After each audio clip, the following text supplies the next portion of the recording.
Hello friends, welcome back to the channel.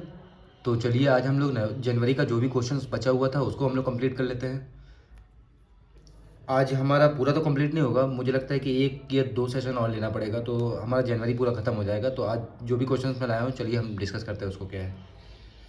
Which company has signed an MOU with Ayodhya Nagar Nigam limited to provide mobile payment services using QR code, sound box and card machines. तो क्या कह रहा है कि कौन सी company ने अयोध्या नगर निगम के साथ टाई अप किया है, किस लिए कि मोबाइल पेमेंट सर्विसेज प्रोवाइड करेगा, जैसे क्यूआर कोड हो गया, साउंड बॉक्स और कार्ड मशीन्स। तो ये है 197 कम्युनिकेशन, ये पेटीएम की पेरेंट कंपनी है। Okay, recently which ministry has sign an MOU with state bank of India to facilitate enterprise financing for rural self help groups.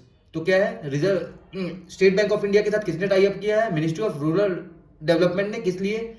ताकि ये सेल्फ हेल्प, जो रूरल सेल्फ हेल्प ग्रुप है उसको क्या कर सके, फाइनेंशियल सपोर्ट प्रोवाइड कर सके। Okay, recently power finance corporation, a Maharatna company has received approval from Reserve Bank of India to set up a wholly owned finance company at International Financial Services Center in which city?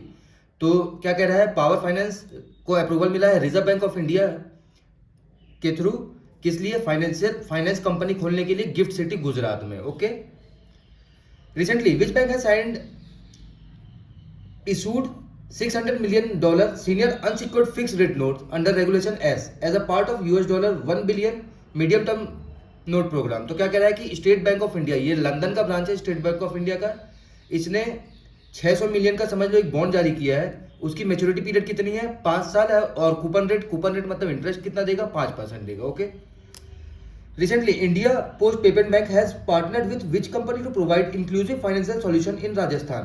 तो India post payment bank ने किसके साथ tie up किया है? तो Hindustan zinc limited, ये Vedanta group की company है। किस लिए? तो फाइनेंशियल सॉल्यूशन प्रोवाइड करने के लिए राजस्थान में। Okay, recently which bank has partnered with DG Vriddhi to offer financial services to dairy farmers and milk societies. तो कौन से बैंक ने टाई अप किया है डीजी वृद्धि के साथ? तो कर्नाटका बैंक ने। Okay, recently which company has launched India first growth liquid exchange traded fund ETF। तो कौन सी कंपनी है? ये जेरोदा फंड हाउस है। ओके, क्या लॉन्च किया है? First growth liquid exchange traded fund. जहां जहां पे मुझे दोस्तों लगा कि कुछ इंपॉर्टेंट पॉइंट्स क्वेश्चन से हट के भी बताना चाहिए, वो सब मैं लिख के लाया हूँ आज, वो सब भी डिस्कस करूंगा आपके साथ, जैसे कि इस क्वेश्चन में है। According to the recently release discussion paper on multi dimensional poverty in India since 2025-6 by NITI Aayog, which state has registered the largest decline in number of poors। तो क्या कह रहा है कि नीति आयोग का एक रिपोर्ट था multi dimensional poverty in India, ठीक है। तो उसमें क्या कह रहा है कि सबसे ज़्यादा जो मतलब स्टेट है वो सबसे ज़्यादा पॉवर्टी कम कहाँ हुई है? तो उत्तर प्रदेश में हुई है दोस्तों, ठीक है। अब देखो, और ये सर्वे किया गया है आपका 9 साल के लिए, आप कह सकते हो 2013-14 से लेकर के 2022-23 तक का 9 साल का। देखो अब escaping multi dimensional poverty index, multi dimensional में क्या क्या आ जाता है दोस्तों? हेल्थ आ जाता है, एजुकेशन आ जाता है, स्टैंडर्ड ऑफ लिविंग आ जाता है, ये 3 चीज, इसलिए मल्टी डायमेंशनल पॉवर्टी इंडेक्स है, ठीक है। तो देखो 24.82 crore individual escaped multi dimensional poverty between 2013-14 to 2022-23। Total कितने लोग स्केप किए पॉवर्टी से? तो 24.82 करोड़, और जिसमें से 5.49 करोड़ उत्तर प्रदेश में से, मतलब उत्तर प्रदेश में 5.94 करोड़ लोग मतलब पॉवर्टी से बाहर आए हैं। और यूपी के बाद कौन सा सेकंड स्टेट है? तो बिहार है जो 3.77 करोड़, और थर्ड नंबर पे है Madhya Pradesh at 2.3 crore, and at fourth number Rajasthan at 1.87 crore. तो इतने इतने लोग पॉवर्टी से बाहर आए हैं 9 साल के अंदर।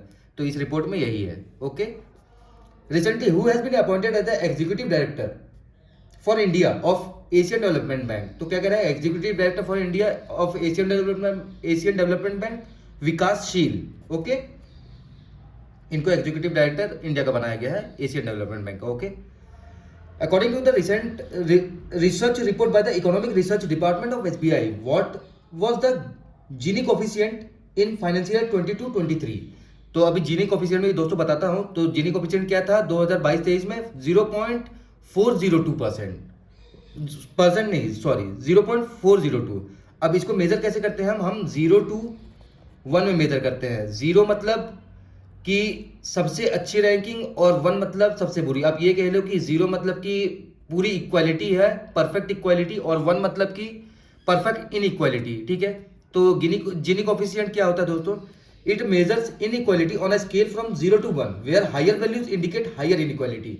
ठीक है, और 0.4 एक आइडियल कह सकते हो, तो इंडिया का 0.402 है, तो नॉट बैड। ठीक है, according to recently release world economic situation and prospect 2004 report by the development United Nations Department of Economic and Social Affairs, what will be the global GDP growth rate in 2024? तो global GDP growth किसके according? World economic situation and prospect report के according 2.4%। ठीक है, ये world का है। और India कितने पे ग्रो करेगा? इंडिया का क्या रहेगा ग्रोथ रेट? 6.2%। ओके, याद रखना है कि वर्ल्ड का 2.4 और इंडिया का 6.2। Okay, recently REC Limited has signed an MOU with which company to finance infrastructure project worth up to 35,000 crore over the next 5 years। तो रेल विकास निगम REC क्या करेगा? REC ने टाई अप किया है रेल विकास निगम के साथ। किस लिए? फाइनेंस प्रोवाइड करने के लिए इंफ्रास्ट्रक्चर प्रोजेक्ट में 35,000 करोड़ तक का over the next 5 years। Recently which bank has launch the smart fin an end to end digital supply chain finance platform. तो स्मार्ट फिन किसका है दोस्तों? स्मार्ट फिन है यस बैंक का। याद रखना है, सिर्फ यही याद रखना है कि स्मार्ट फिन किसका? यस बैंक का है, उससे ज्यादा याद रखने की चीज नहीं है। Recently which bank has launched a special fixed deposit FD scheme green रूपी टर्म डिपॉजिट स्कीम। ये अभी मैं एक्सप्लेन करता हूँ आपको बहुत अच्छे से। तो ग्रीन रूपी टर्म डिपॉजिट स्कीम किसने लॉन्च किया है? स्टेट बैंक ऑफ इंडिया ने। ठीक है, स्टेट बैंक ऑफ इंडिया ने। और इस स्कीम में क्या है? आप कितने कितने दिन के लिए इन्वेस्ट कर सकते हो? 1111 डेज, आपका लगभग ये 3 साल हो जाएगा। 177 डेज, आपका लगभग ये 5 साल हो जाएगा। 2 डेज। ठीक है, तो ये आपका 6 या 7 साल हो जाएगा टोटल। अब देखो क्या है दोस्तों, इसमें कितना इंटरेस्ट आपको मिलेगा? तो 6.65%, 1111 डेज के लिए, 177 डेज के लिए 6.65, और 2 डेज के लिए 6.4%। और अगर आप बल्क डिपॉजिट कर रहे हो, मतलब 2000 से ऊपर आप कर रहे हो, तो क्या इंटरेस्ट रेट है? 6.1%, 6.15%, 6.15% और 5.9%। ठीक है, और अगर सीनियर सिटीजन हुआ तो क्या 7.15 मिलेगा, 7.15 एंड 7.4%। और अगर सीनियर सिटीजन बल्क डिपॉजिट कर रहे हैं, ठीक है, तो कितना मिलेगा? 6.65, 6.65 एंड 6.4%। ओके, तो ये चीज आप दोबारा फिर से देख लेना दोस्तों, रिवाइज करोगे तो ज्यादा अच्छे से याद रहेगा। एग्जाम में ऐसा भी कुछ पूछ सकते हैं, इसमें से कोई भी क्वेश्चन पूछा जा सकता है। The NPCI has launched the UPI Pay Now linkage. It will facilitate direct remittance between India and which country? तो यूपीआई और पे नाउ लिंकेज क्या है? पे नाउ की कहाँ की कंपनी है? सिंगापुर की। ठीक है, सिंगापुर की यूपीआई है पे नाउ। ठीक है, तो इंडिया और सिंगापुर ने टाई अप किया है यूपीआई पे now linkage. Okay, recently which bank has launch the UPI enabled सम्मान रुपए क्रेडिट कार्ड। सम्मान रुपए credit card in collaboration with NPCI. तो सम्मान रुपए क्रेडिट कार्ड किसने? इंडसइंड बैंक। याद रखना है, इंडसइंड बैंक का क्या है?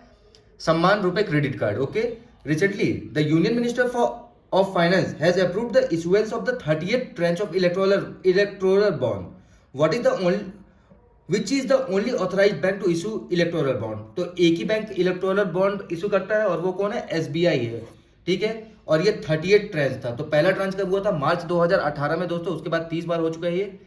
और इसमें आप अपने जो भी आपके फेवरेट पॉलिटिकल पार्टी है, आप उनका इलेक्टोरल बॉन्ड लेकर के, और जिस भी डेट को आप ये बॉन्ड खरीदते हो एसबीआई से, आपको 15 दिन के अंदर उसको जमा करना होता है। 15 दिन के बाद ये वैलिड नहीं रह जाता है। और आपका ये डिनोमिनेशन क्या रहता है? आप 1000, 10,000, 1 लाख, 10 लाख, 1 करोड़, ये इस डिनोमिनेशन में आप क्या कर सकते हो? इलेक्टोरल बॉन्ड भर सकते हो, खरीद सकते हो। ओके,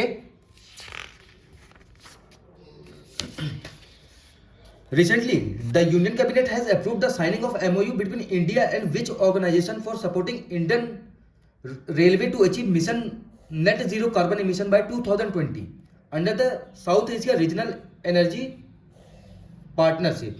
ठीक है, SAREP इनिशिएटिव्स। अब देखो इसका आंसर क्या है? United state for international development, USAID क्या है? They have an initiative to help 6 countries ये 6 कंट्रीज को हेल्प कर रहे हैं, Bangladesh, Bhutan, India, Maldives, Nepal and Sri Lanka, to switch to new and renewable energies resources. Okay, तो इसमें क्या करेगा, इंडियन रेलवे को हेल्प करेगा ये किस चीज के लिए, नेट जीरो अचीव करने के लिए 2030 तक। तो उसका नाम क्या है, united nation for international development, USAID. Okay, who has appointed as the managing director and chief executive MD and CEO of the National Asset Reconstruction Company। तो किसको बनाया गया है, पी संतोष को। ठीक है, ये सेंट्रल बैंक ऑफ इंडिया के आई थिंक चेयरमैन भी रह चुके हैं। और दोस्तों इसमें क्या 51% क्या होता है गवर्नमेंट की, NARCL में गवर्नमेंट, ये पब्लिक सेक्टर बैंक्स की मैक्सिमम होल्डिंग हो सकती है। और इसी का सेकंड पार्ट है IRDS, NARCL, IRDs, मैं नाम ही भूल गया दोस्तों। इसका दो पार्ट है, IRDCL करके है दोस्तों। उसमें 49% स्टेक रहता है, मैं अभी नाम ही भूल गया, उसका याद ही नहीं आ रहा है, बहुत इजी है वो। IDRCL करके है, पता नहीं क्या है। उसमें 59, उसमें गवर्नमेंट का कितना, मतलब पब्लिक सेक्टर बैंक कितना शेयर हो मैक्सिमम हो सकता है, 49%। ठीक है, और NARCL खरीदने का काम करता है और IRDCL किस लिए, बेचने का काम करता है, जो भी बैड लोन्स होते हैं उनको। Which organization has declared 2024 as the year of human resource development and discipline? तो क्या कह रहा है कि कौन से ऑर्गेनाइजेशन ने डिक्लेयर किया है क्या, year of human resource development and discipline 2024 को? तो Indian renewable energy development agency, ठीक है, IREDA. Okay, who has been appointed as the first woman president of the European Investment Bank? First women president of European investment bank कौन है? तो Nadia Calvino, she is from Spain. और European investment bank का headquarter कहाँ है, Luxembourg. Okay, recently which company has become the first Indian e scooter 2EW company to get eligible for the production link incentive scheme, PLI scheme. तो पहली company कौन सी बन गई है, इंडियन ई स्कूटर कंपनी? तो ओला electric. और इसमें आपको पर इलेक्ट्रिक स्कूटर पे आपको 15,000 से 18,000 तक का सब्सिडी या इंसेंटिव, जो भी कह सकते हो, उस पर मिलेगा। ठीक है, ओला इलेक्ट्रिक को PLI स्कीम इंसेंटिव के through. Who has become the first women with $100 billion wealth in the world? ठीक है, first women with $100 billion wealth, तो Francoise Bettencourt Meyers, she is the owner of L'Oreal company. याद रखना ये चीज़। ठीक है दोस्तों, तो आज का सेशन यहीं पे एंड करते हैं। और अब रिजल्ट का भी वेट हो रहा है, तो अब रिजल्ट के लिए मैं भी थोड़ा वेट करता हूँ। हमारा रिजल्ट आज ही आने वाला है, तो आधे एक घंटे में मुझे लगता है रिजल्ट आ ही जाएगा। तो ऑल द बेस्ट सभी को। और दोस्तों मैं एक बात कहना चाहता हूँ कि मेरा होगा या नहीं होगा प्रीलिम्स क्लियर, मैं जैसे आप लोगों का मेंस मतलब एक टारगेट लेके चला हूँ कि मेंस मैं बैंकिंग अवेयरनेस के ही कंप्लीट करवाऊंगा, तो मैं करवाऊंगा आप लोगों से, भले ही मेरा ना हो। और अगर हो जाएगा तो हम साथ मिलकर मेहनत करेंगे। ठीक है दोस्तों, तो मिलते हैं नेक्स्ट वीडियो में, मिलते हैं रिजल्ट के साथ। जो भी होगा नहीं होगा मैं आपके साथ ज़रूर शेयर करूँगा अपना result. Thank you very much and have a nice day.